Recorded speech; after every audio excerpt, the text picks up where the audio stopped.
One phone call. That is all it took. One call from the President of the United States to the most powerful man in football, and a rule untouched since 1970 was rewritten overnight for one player, one team, one tournament. And then that player walked onto the pitch in front of 80,000 people, played 90 full minutes, and watched his team get dismantled 4-1. That is not a hypothetical. That is what happened on Monday night in Seattle. And if you think the scoreline is the most damaging thing about this story, you have not been paying attention. Here is the setup, and it matters. Folarin Balogun, the United States top scorer, picked up a red card against Bosnia for a stamp that, honestly, most observers thought was harsh. Clumsy, unintentional, the kind of challenge that gets punished differently on a different day. But it was red, and it carried an automatic one-match ban, a rule untouched for over 50 years. The book was closed. Then, Donald Trump rang Gianni Infantino. The president confirmed publicly he personally called the FIFA president to request a review. FIFA found an obscure clause it had never once applied at a senior World Cup, suspended the ban, and Balogun was cleared to face Belgium.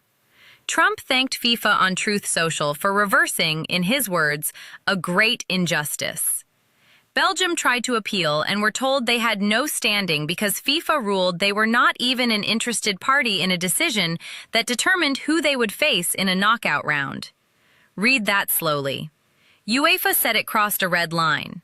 A European Union commissioner noted that sporting decisions belong to sporting institutions, not governments.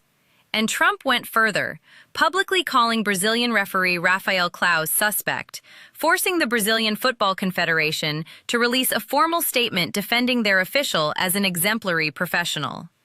A referee under political attack from a sitting head of state because he administered a red card correctly.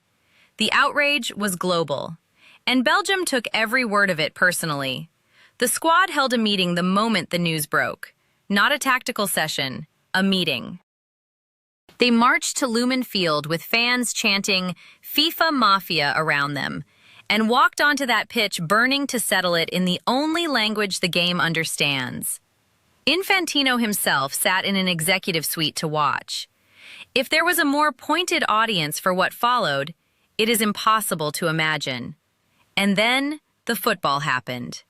9 minutes in, Charles de Ketelaere ghosted completely unmarked behind the American defensive line and tapped into an open net. 1-0. The home crowd, which had been buzzing with genuine belief that their moment had arrived, went quiet almost immediately. The USA rallied, Malik Tillman equalized, and Lumen Field dared to believe again. Then de Ketelaere went straight at 38-year-old captain Tim Ream, outmuscled him, outjumped him, and headed Belgium back in front. 2-1. Whatever emotional momentum the equalizer had built died right there beside Ream on the turf. But that was not even the worst of it. Then came the moment that turned a defeat into a humiliation. Goalkeeper Matt Freese charged off his line, got to the ball first, had it completely covered, and then stopped himself mid-clearance for reasons nobody in the broadcast could explain. He just stopped. De Ketelaere pounced, the ball squirted to Hans Van Aken, and Van Aken rolled it into a completely open net. 3-1. Self-inflicted, catastrophic, unforgivable at this level. And if you love this kind of breakdown, the real story behind the scoreline, subscribe now because what comes next cuts even deeper. Lukaku arrived off the bench in the dying minutes and made it 4-1, at home, in Seattle. With the restored striker on the pitch for 90 minutes and contributing, by every honest account, absolutely nothing. Here is the detail that makes this so sharp. Rudy Garcia did not use his best team. He rested Lukaku and Jeremy Doku from the start. He never brought Kevin De Bruyne on at all. Not a single minute. The best playmaker in Belgian football sat on the bench with his coat on, while his teammates dismantled the host nation in a World Cup knockout. Garcia set his side up to frustrate the American press, proved his point tactically, and had weapons he never needed to draw. Think about that. He looked at a team whose attacker had been reinstated by a head of state and decided he could beat them without half his own attack. He was right. That is not luck. That is a statement delivered with surgical calm and pieces to spare. The moment the whistle blew, Belgium's official account posted 2 words: "Overturn this." Lukaku's celebration in the closing seconds looked unmistakably like the signature dance of a certain American president. Nobody in that dressing room was hiding what the result meant or who it was addressed to. Captain Yuri Tielemans confirmed the squad meeting had ended with one instruction: do their talking on the pitch. Nicholas Raskin put it plainly afterward: there is always a justice somewhere in life. Thibaut Courtois noted that people had said the United States could easily beat Belgium. On Monday in Seattle, Belgium answered that with a scoreline that left no room for interpretation. Neutral fans everywhere took open, unapologetic satisfaction in the result, not cruelty. The natural order correcting itself. Even Trump's own niece, Mary Trump, posted that he can only win if he cheats. And Infantino, who had bent his organization into knots to deliver this favor, sat in his suite watching it disintegrate 4-1 on live television while fans outside chanted, "Mafia." His subsequent position, that he sometimes reads his own committee's decisions and finds himself surprised by them, convinced nobody who watched the sequence of events unfold. There is a twist almost nobody is talking about yet. FIFA might quietly be relieved.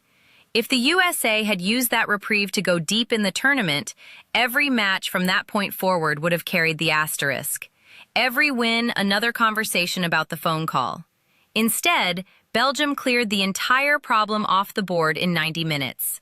All 3 co-hosts, the United States, Mexico, Canada, are out at the round of 16, and the tournament moves forward. The very result that humiliated America is the one that allows FIFA to breathe. That is how completely this backfired. Even the people who bent the rules are quietly glad the team fell. The American players walked off in tears, and they deserve recognition entirely separate from the politics. Most of them had nothing to do with any of it. They did not make the call. They just had to carry all of it onto that pitch in front of their own crowd. BaloGate handled the aftermath with genuine class, speaking with Garcia after the whistle, who told him plainly it was not his fault. The players were not the villains here, but they were the ones standing on the turf when the bill arrived. Belgium faced Spain in Los Angeles on Friday for a place in the semifinals, carrying not just a win, but a point made loudly and completely. And the lesson they leave behind is one every footballer already knows. You can call the most powerful man in world sport. You can have a rule rewritten overnight that stood untouched for 50 years. You can burn every political favor you have accumulated and spend every piece of influence available to you. But you cannot phone in a clean sheet. You cannot lobby your way past a team that is better than you and angry about it. When the ball starts rolling, none of the politics travels with it. The game settles these arguments the only way it knows how. 4 goals, 90 minutes, no ambiguity, no asterisks on the Belgian side of the scoreboard. Does a 4-1 scoreline actually settle the argument? Or does football's verdict change nothing about what FIFA did to this tournament's integrity? Drop your answer in the comments because this conversation is far from over. And if you want to be here when the quarterfinals tear everything open, subscribe right now. You are going to want to see what comes next.